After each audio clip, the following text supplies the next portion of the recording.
So today I have a little message for my blood brothers and sisters. I want to talk about tuning frequency, and I want to talk about the music that we listen to and the music that we make. Basically, all of the music that we listen to today is 440 hertz. It's tuned to the note of A4 equals 440 hertz.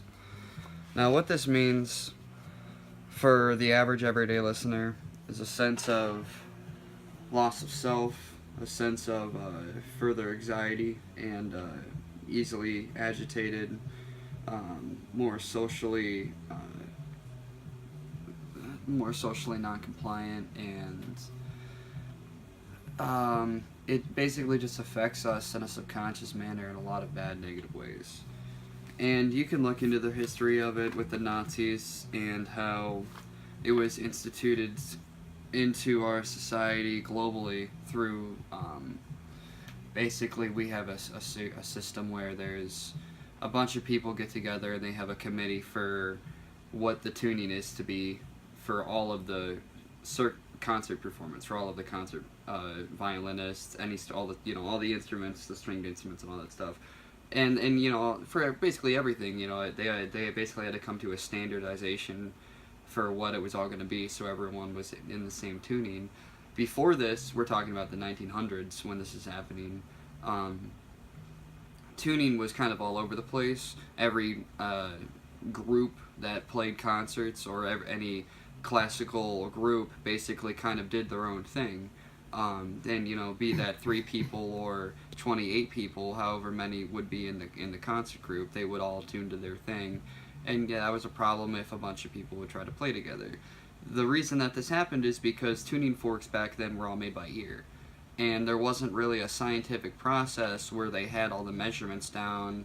They didn't really have the tools to measure it like we do now. So, everything was a little bit off. It was kind of done by hand, so the frequencies would be a little bit different. Well, around this time, they came together and they tried to create a standardization for it, and not only for that, but for the creation of tuning forks in general, all that stuff. And when the industry came together and did that, the man who was in charge of that whole thing was a former Nazi, and he was the one who instituted the idea for 440 hertz. I can't remember his name, but you can look this all up. And it's interesting how 440 hertz kind of got its way into our system, when before that, all tuning forks were 432 hertz, or 444 hertz, or right around 420, 440, 32. They have a lot of different variances, actually. You can look into the history and people will claim that 432 is this amazing master tuning. 432 hertz compared to 440 hertz, you can see that the lowest octave C is 16.35 hertz for 440, and then for 432 hertz, the lowest octave is 16.05. Now, if you take that and you divide it in half, you'll see that C-1, or the lowest possible octave created when you play this in this scale, is 8.175 and 8.025 respectively for 432 hertz and 440 hertz. Now, 444 hertz is something that I've come across recently. A couple people have been telling me about it, and it's interesting, but scientifically it's really dealing with kind of the same issues that arise with these other 2 frequencies, and that they don't have a scientific basis for their existence. Basically, they really don't have any kind of reason for there to be these different tunings. 444 hertz, you can pump that through the imagers that they have. They have flat metal plates. I can't think of the name of it, but flat metal plates, and they can put salt or they can put water on it, and they pump a frequency through the flat metal plate. And what is generated with this salt or with the water is an image. And they have discovered different frequencies create different images. As you go up, certain images are more beautiful than other images. Some images are perceived to be more chaotic than other images, and because of that, they consider that a basis for 432 hertz over 440 hertz. But really, not enough study has been done. There are people that have done this, but they have not done a scientific analysis of all the different tunings, of all the different hertz for every note in the tuning, and what that could mean. It's kind of haphazardly thrown together. This information is really hard to wade through. It's a lot of misinformation and disinformation out there because there's such a strong community of people out there trying to push 432 hertz as a master tuning, or as the tuning that we should all use. They're saying it's the Pythagorean tuning. It's not. That comes from the fact that, like I said before, 432 hertz was found frequently with these older tuning forks. But it wasn't just 432 hertz. It was 432.126. It was 428.198. It was something round that 432 mark, but it's been as low as 420 hertz that they found in these tuning forks for the note of A, and as high as above 444 hertz for some of these tuning forks for the note of A. Now on a guitar, when we play guitar on E standard, that would mean that the 5th fret on your E string is the note of A 440 hertz A. Is your E in your 5th string. So what I do is, since I play an E flat, I use an online tone generator, and I put that online tone generator to 421.39 hertz, or whatever your desired hertz is, and then I tune my E string A notes to that hertz. And if you want to play in a step down, you can tune that note, the 6th fret, to whatever your desired A note is for A4. And then when you tune normally,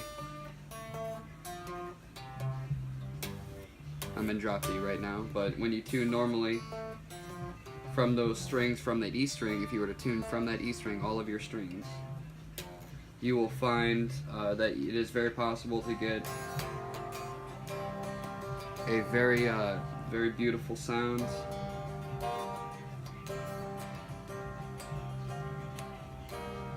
Now, I have spent a lot of time with these separate different tunings. I've been playing with 440 hertz for 4 years. Then I switched to 430.65 hertz, and I played that for a year. I switched to 430.65 because I was exploring 432 hertz and alternate tuning methods, and researching and discovering all of these different aspects about tunings. And I wanted to make music that was sonically pure. I want to make music that is, going to affect people and heal people. And with the research that I've done, it's obvious to me that 440 hertz is not the tuning that we should be using. Especially when you compare it and you take the time to try to compare it to other tunings. It's very obvious when you play around with it just how inferior 440 hertz really is. Just because, as a singer too, and that's really where it comes down to, when you feel the vibrations in your throat, or when you play an acoustic guitar and you really feel the vibrations in the acoustic guitar, the wood changes between the different tunings. 440 hertz, you can feel the vibration, but when you tune to 421.39 hertz, it opens up. The entire guitar opens up. It vibrates significantly more, and it's a much more rich, open, deeper sound. But it's still everything that 440 hertz has to offer. It's just not uptuned, basically. That's what 440 is. It's uptuned from what we should really be doing. And how you can prove this, if you take the time to sing in 440 hertz, you'll notice yourself strained. It doesn't take long to strain yourself singing. With 421.39 hertz, I can sing for significantly longer, and I do not experience any of the strain that I used to experience while singing in 440 hertz. It's significantly easier to sing to. All of the notes are easier to hit. I have a much more enjoyable time singing. It feels just so much more natural and easier for my throat to hit those notes in 421 hertz, even compared to 430.65 or 432 hertz. 421.39 hertz for me, as every time I come back to it, I always enjoy it more, and I always find it to be just the right sitting feeling for where my throat should be, where those notes should be in sound. It just makes sense. And when you play with it for a while and you feel the vibration, and then you go back to 440, you'll find yourself wanting to come back to 421.39 hertz. But how I do it is I tune in